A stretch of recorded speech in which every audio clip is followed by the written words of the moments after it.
हरियाणा की हर अपडेट के लिए बेल आइकन दबाएं और सब्सक्राइब करें STV हरियाणा न्यूज। नमस्कार, आप देख रहे हैं हरियाणा न्यूज और मैं हूं आपके साथ शुभेंदु सिंह। रुक कर लेते हैं फटाफट खबरों का। कोरोना वैक्सीनेशन को लेकर भारत सरकार की रणनीति थी कि पहले फ्रंटलाइन वर्कर्स और 50 साल से कम उम्र के लोगों को वैक्सीन लगाई जाएगी, ताकि जो कोरोना से संघर्ष करने में सबसे आगे हैं पहले उन्हें सुरक्षा मिले। अब वैक्सीनेशन का दूसरा चरण भी जल्द शुरू होने वाला है। इसी चरण में प्रधानमंत्री मोदी सभी मुख्यमंत्री और राज्यपालों समेत वीवीआईपी लोगों को कोरोना का टीका लगाया जाएगा। इनमें 50 साल के ऊपर के सभी सांसद भी शामिल होंगे। फिलहाल देश में कोरोना वैक्सीन का पहला चरण चल रहा है। इसमें 7 लाख से ज्यादा फ्रंटलाइन वर्कर्स को टीके का पहला डोज दिया जा चुका है। प्रधानमंत्री मोदी के साथ ही अर्धसैनिक बलों और 50 साल के ऊपर के लोगों को दूसरे चरण में टीका लगाया जाएगा।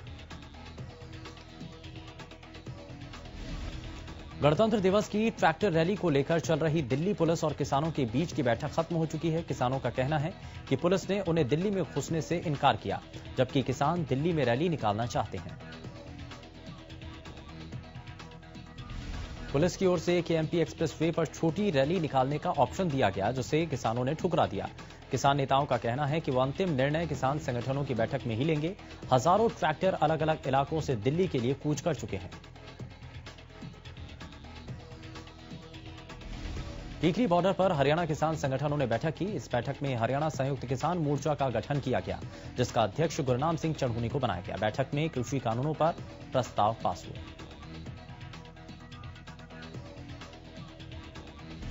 इस दौरान गुरनाम सिंह चढ़ूनी ने सरकार के प्रस्तावों को छलावा बताया। चढ़ूनी ने कहा कि ट्रैक्टर परेड टालने के लिए प्रस्ताव लाए। उन्होंने कहा कि बैठक में बात कम होती है और ब्रेक ज्यादा होते हैं। किसान आंदोलन का आज 57वां दिन है। अब तक किसान और सरकार में कई दौर की बातचीत हो चुकी है, लेकिन सब कुछ बेनतीजा रहा। किसान सरकार की ओर से मिले प्रस्ताव पर मंथन कर रहे हैं। इसी के साथ किसान 26 जनवरी को होने वाली ट्रैक्टर परेड की तैयारियों में जुटे हुए हैं। किसान संगठन और सरकार के बीच 11वें दौर की बातचीत बेनतीजा रही, लेकिन बैठक के दौरान सरकार ने किसानों को प्रस्ताव दिया कि जब तक रास्ता नहीं निकलता है तब तक एक निश्चित समय के लिए तीनों कृषि कानूनों पर रोक लगा दी जाए और एक कमेटी का गठन किया जाए।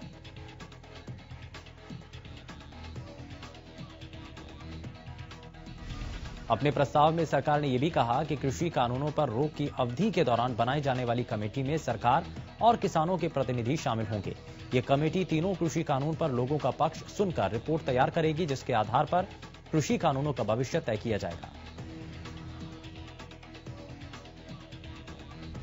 सरकार के साथ हुई बैठक के बाद किसान नेताओं ने कहा कि सरकार ने कृषि कानूनों को 1.5 साल तक के लिए निलंबित रखने का प्रस्ताव रखा।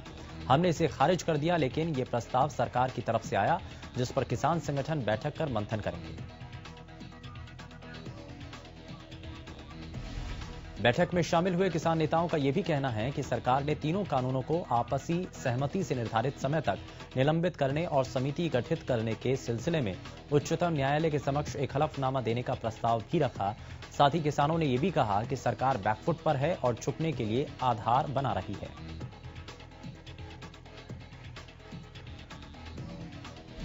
कांग्रेस के राज्यसभा सांसद दीपेंद्र हुड्डा ने 26 जनवरी को किसानों और सरकार की होने वाली ट्रैक्टर रैली को लेकर बड़ा बयान दिया। दीपेंद्र हुड्डा ने कहा कि 26 जनवरी को होने वाली ट्रैक्टर यात्रा में ज्यादा से ज्यादा किसान पहुंचे। दीपेंद्र हुड्डा ने कहा कि किसानों ने अपनी सूझबूझ का परिचय दिया और अहिंसा के रास्ते पर चलते हुए ही किया।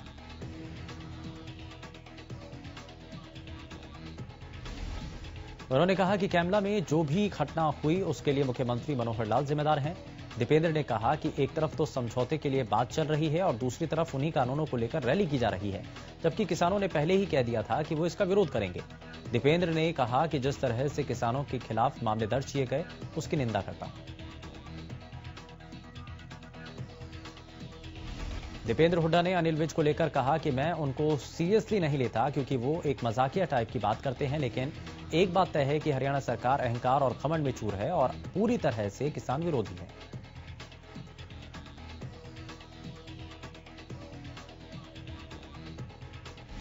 इनेलो नेता अभय चौटाला ने ट्रैक्टर रैली निकाली। इस दौरान उन्होंने कहा कि कृषि कानून के समर्थन में इस्तीफा पहले दे चुका हूं। 26 तारीख तक काले कानूनों को सरकार वापस नहीं लेती तो मैं 27 को ट्रैक्टर पर चढ़कर स्पीकर को इस्तीफा मंजूर करा कर आऊंगा। अभय चौटाला ने कहा कि 26 जनवरी की परेड में पंजाब से ज्यादा हरियाणा के ट्रैक्टरों की भागीदारी होगी। अभय चौटाला ने कहा कि मैं विधानसभा की चौखट के बाहर खड़ा होकर जनता की आवाज उठाता रहूंगा। उन्होंने कहा कि आज सत्ता में बैठे लोगों की नींद उड़ चुकी है, वो लोग आने वाले समय में पंच भी नहीं बन पाएंगे।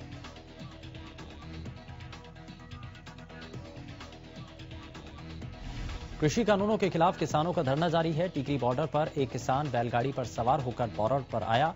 महम के बलंबा गांव के किसान धूप सिंह 90 साल पुरानी बैलगाड़ी लेकर बॉर्डर पहुंचे। किसान धूप सिंह का कहना है कि सरकार बार बार बोल रही है कि असली किसान नहीं। उन्होंने कहा कि मैं इसी बात को गलत साबित करने के लिए यहां आया हूं। किसान धूप सिंह प्रदर्शन के दौरान बैलों की जोड़ी के लिए भी चारा लेकर आए।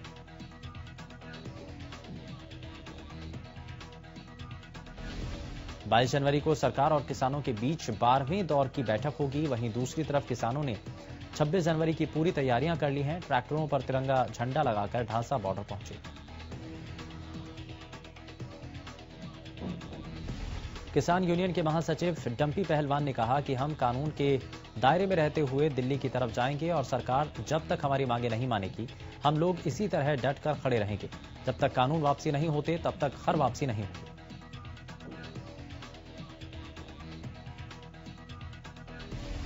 करनाल के सिंघड़ा गांव में गुरुद्वारा एक ओंकार आश्रम नानकसर सिंघड़ा से कृषि कानून के विरोध में किसानों के समर्थन में निसंग ब्लॉक में ट्रैक्टर मार्च निकाला गया। ट्रैक्टर मार्च में सैकड़ों की तादाद में किसान ट्रैक्टर लेकर पहुंचे।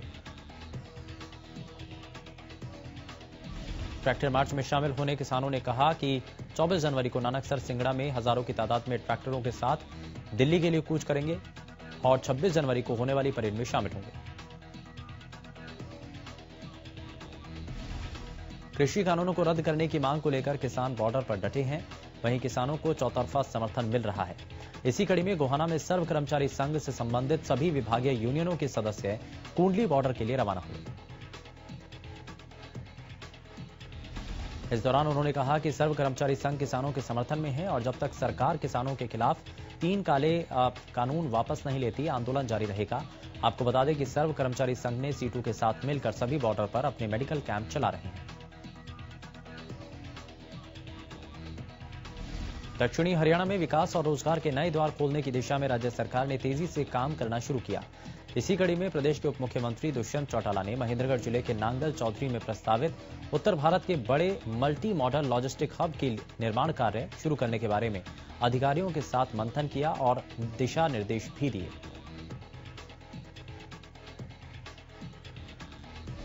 डिप्टी सीएम ने इस लॉजिस्टिक हब के निर्माण कार्यों से संबंधित बिजली विभाग, जन स्वास्थ्य और अभियांत्रिकी विभाग, सिंचाई एवं जल संसाधन विभाग के अलावा हरियाणा राज्य औद्योगिक एवं बुनियादी ढांचा विकास निगम के आला अधिकारियों के साथ हब की तैयारियों की समीक्षा बैठक की।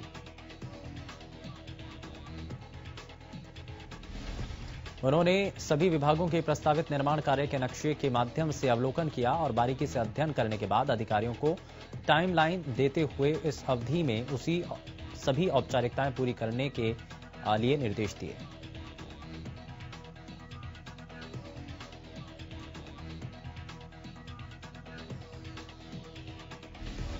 डिप्टी सीएम ने समीक्षा के बाद बताया कि नांगल चौधरी में इस लॉजिस्टिक हब के खुलने से दक्षिणी हरियाणा में पहली बार मल्टीनेशनल कंपनियों का आगमन होगा और महेंद्रगढ़ जिले के लिए राजस्व का हिस्सा भी बढ़ेगा।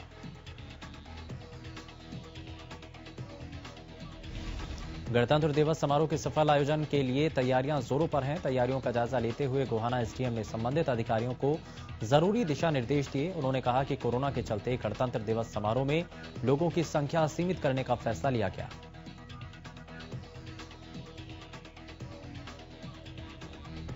एसडीएम ने कहा कि गणतंत्र दिवस पर जो झांकियां निकलनी हैं वो भी कोविड-19 के मद्देनजर कम कर दी गई।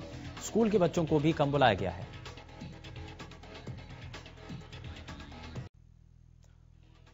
सरकार द्वारा 60 साल से ज्यादा आयु वाले बुजुर्गों के लिए अब 2,220 रुपए सम्मान भत्ता के रूप में दिए जाते हैं, लेकिन ये सम्मान भत्ता लेने के लिए बुजुर्गों को परेशानियों का सामना करना पड़ रहा है। दरअसल सोहना में सम्मान भत्ते को लेने के लिए बुजुर्ग सुबह 8 बजे ही लाइन में आकर लग जाते हैं और कई घंटों खड़े रहने के बाद भी बुजुर्गों को भत्ता नहीं मिलता।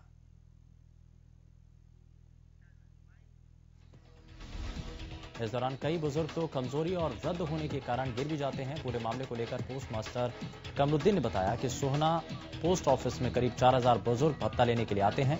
जैसे ही भत्ता बांटना शुरू किया जाता है, शुरू के 5 दिन बुजुर्गों की भारी भीड़ रहती है।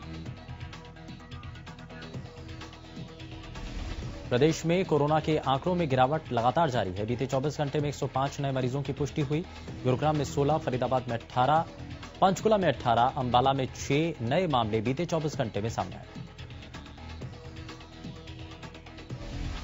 प्रदेश में 24 घंटे में 4 लोगों की मौत के मामले सामने आए। इसी के साथ अब तक कुल 2997 कोरोना मरीजों की मौत हो चुकी है। हरियाणा में कुल 2,66,686 केस अब तक सामने आ चुके हैं। वहीं एक दिन में 204 मरीजों ने कोरोना को मात दी। अंबाला की सेंट्रल जेल का अब विवादों से नाता और गहरा गया है। अंग्रेजों के जमाने की जिस जेल में परिंदा भी पर नहीं मार सकता, उस जेल में नशा और मोबाइल फोन बड़ी आसानी से पहुंच गए। अंबाला की सेंट्रल जेल में जनवरी के महीने में ही दर्जन भर मोबाइल और नशा बरामद हुआ। गोहाना में एक एनआरआई ने अपने अधिवक्ता को पावर ऑफ अटॉर्नी देकर जमीन बेचने के मामले में एक बैंक के मैनेजर, सहायक रजिस्ट्रार, उसकी पत्नी पर धोखाधड़ी का आरोप लगाया। एनआरआई के खाते से करीब 49 लाख रुपए निकाले गए। वहीं भतीजे पर जमीन का कुछ हिस्सा पत्नी के नाम कराने का आरोप है। गोहाना सदर थाना पुलिस ने इस मामले में जांच शुरू कर दी। मामले की जांच कर रहे गोहाना सदर थाना के एसएचओ कर्मजीत सिंह ने बताया कि मूल रूप से गांव खानपुर कला और फिलहाल ऑस्ट्रेलिया में विक्टोरिया स्ट्रीट निवासी भीमदेव ने अपने अधिवक्ता शमशेर सिंह तोमर के माध्यम से सदर थाना में शिकायत दी। नगरपालिका उकलाना ने नगरपालिका के अधीन आने वाले भुना फाटक के पास मदनपुरा रोड के जमीनी इलाके के कंप्यूटराइज्ड निशानदेही शुरू करते हुए उस पर अतिक्रमण करने वाले लोगों को नोटिस जारी किया। उकलाना नगरपालिका के सचिव संदीप गर्ग ने जानकारी देते हुए बताया कि नगरपालिका के 2 कनाल 13 मरले जमीन की कंप्यूटराइज्ड निशानदेही करवाई गई। नगरपालिका सचिव ने बताया कि इस जमीन पर कुछ लोगों ने अवैध रूप से कब्जा किया हुआ है और उन्हें जमीन खाली करने के लिए नोटिस जारी किया गया। नगरपालिका के सचिव संदीप गर्ग ने यह भी बताया कि अतिक्रमण करने वाले 14 लोगों को नोटिस जारी करते हुए कहा गया कि अगर उनके पास कोई दस्तावेज है जो ये साबित करते हों कि उनका कब्जा अवैध नहीं है तो वो उसे पेश करें। कोरोना काल में ऑनलाइन ठगी के मामलों में तेजी से बढ़ोतरी देखने को मिल रही है और इसी तरह का एक मामला यमुनानगर से सामने आया, जहां एक व्यक्ति से ऑनलाइन फ्रॉड कर उसके अकाउंट से 88,000 रुपए उड़ा लिए गए। बताया जा रहा है कि फ्रॉड करने वाले व्यक्ति ने पहले ऑनलाइन 5 रुपए भेजकर एक लिंक भेजा। इसके बाद अलाहर निवासी प्रदीप ने जैसे ही उस लिंक को खोला तो उसके खाते से 88,000 रुपए उड़ा लिए गए। इस मामले में शिकायत मिलते ही पुलिस ने धारा 420 और आईटी एक्ट के तहत मामला दर्ज कर जांच शुरू कर दी। पुलिस ने ऑनलाइन लेनदेन के दौरान अनजान लिंक को न खोलने की अपील की।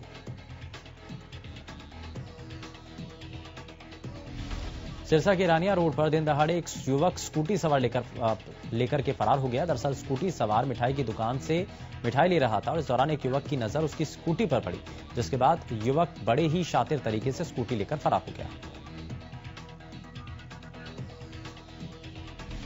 चोर की यह घटना सीसीटीवी कैमरे में कैद हो गई। स्कूटी चालक ने मामले में पुलिस को शिकायत दी, जिसके बाद पुलिस सीसीटीवी के आधार पर आरोपी की तलाश कर रही है।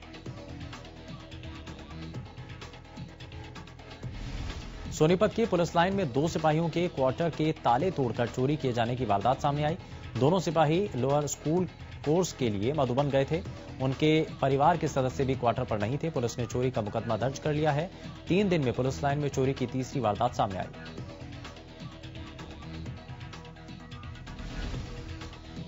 दीपक की पत्नी शिखा ने पुलिस को बताया कि जब वो मंगलवार को क्वार्टर पर पहुंची तो ताला टूटा मिला। इस मामले में पुलिस ने मामला दर्ज कर चोरों की तलाश शुरू कर दी है। अंबाला में चोरों के हौसले बुलंद नजर आ रहे हैं। चोरों ने एक पेट्रोल पंप को निशाना बनाते हुए लूटपाट की घटना को अंजाम दिया। वारदात सीसीटीवी कैमरे में कैद हो गई। आपको बता दें कि अंबाला में लगातार चोरी की घटनाएं बढ़ रही हैं। टोहाना से आई पुलिस ने बड़ी सफलता हासिल करते हुए चीना झपटी करने वाले गैंग के 2 आरोपियों को गिरफ्तार किया। पुलिस ने उनके पास से एक पिस्तौल और एक लोहे की रॉड भी बरामद की। आपको बता दें कि टोहाना शहर में पिछले दिनों से चीना झपटी की वारदातें लगातार बढ़ रही थी। इनका निशाना मुख्य तौर पर अकेले जा रही महिलाएं होती थीं, जिनसे ये पर्स छीन लेते थे।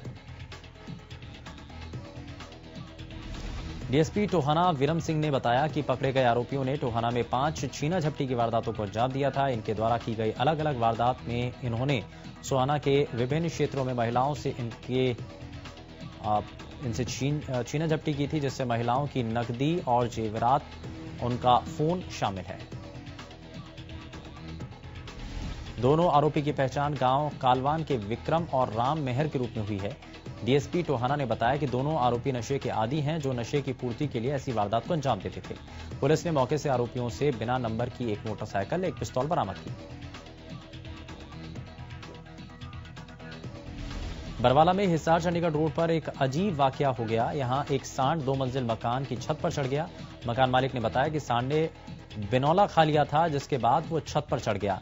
बाद में काफी मशक्कत के बाद सांड को छत से उतारा गया।